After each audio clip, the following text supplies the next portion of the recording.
Dear students, today we will see other reactions of Grignard reagent. These are also nucleophilic addition reactions, means the carbon carrying negative charge will attack. Now very first reaction is with epoxide, that is ethylene oxide. Now this is the structure of epoxide. It is CH2CH2O. It is a three-membered ring containing oxygen. When it is treated with Grignard reagent, the methyl group will carry a negative charge. This carbon will carry a negative charge that will attack on the ring and bond will open up on oxygen. And there will be a carbon-carbon bond formation. Means you will get CH3, CH2, CH2O MgBr. Then it will be followed by hydrolysis. The normal hydrolysis, you will get alcohol. So you will get a primary alcohol, that is CH3, CH2, CH2OH. Means ring opening of the epoxide takes place and you get a primary alcohol N-propanol. This is the reaction with epoxide or ethylene oxide. Reaction mechanism is same. What we have seen in the previous case, the nucleophilic carbon, that is carbon carrying negative charge, will attack the system. Second reaction is with acetyl chloride. Again, acetyl chloride is CH3COCl, Grignard reagent, that is methyl magnesium bromide. Again, methyl group will carry a negative charge that will attack on the carbonyl system. Carbonyl bond will open up. You will get carbon-carbon bond formation over here, CH3C. And OMgBr and Cl is as it is. Now this bond will restore back because chlorine is a good leaving group.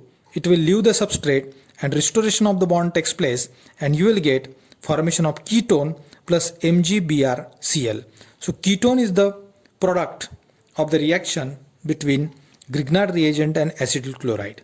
No doubt this ketone will further undergo the reaction as per previous case and you will get a tertiary alcohol. So in presence of Grignard reagent further it will react to give the tertiary alcohol. This is the second reaction. Third reaction is with methyl cyanide, or it is also called as acetonitrile. Reaction mechanism is similar. Again, methyl group from the Grignard reagent is negatively charged. It will attack on the carbon, bond will open up on nitrogen. Here bond is opening on oxygen. Here it will open up on nitrogen. It is electronegative. Therefore nitrogen will take the electron pair.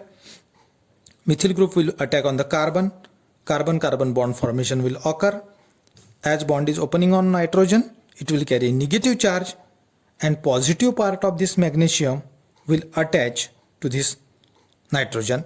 Further hydrolysis, you will get addition of HOH over here. So you will get a ketimine plus MgBrOH as a side product. Now this ketimine will undergo further hydrolysis to give a ketone. Addition of H2O will be there. So oxygen will get attached to carbon. A ketone is the final product of the reaction between methyl cyanide and Grignard reagent. In every case, see here, the reaction mechanism is same. In every case, the methyl group is attacking the substrate. Now next reaction, fourth reaction is the reaction with carbon dioxide. Reaction mechanism is again similar. This is the carbonyl system. Carbon will bear a partial positive charge. Oxygen will pull up the electron pair in presence of Grignard reagent. The negatively charged carbon will attack on the carbonyl carbon. Bond will open up and there will be a carbon-carbon bond formation. So you will get CH3C double bond O MgBr. This intermediate undergoes hydrolysis in presence of acidic hydrolysis.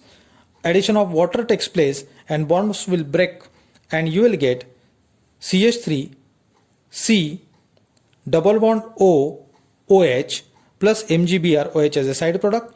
Means you will get acetic acid CH3COOH is the product of the reaction between carbon dioxide and Grignard reagent. So this is the fourth reaction with Grignard reagent. Now First reaction is with epoxide. It gives a primary alcohol. Second reaction is with acetyl chloride.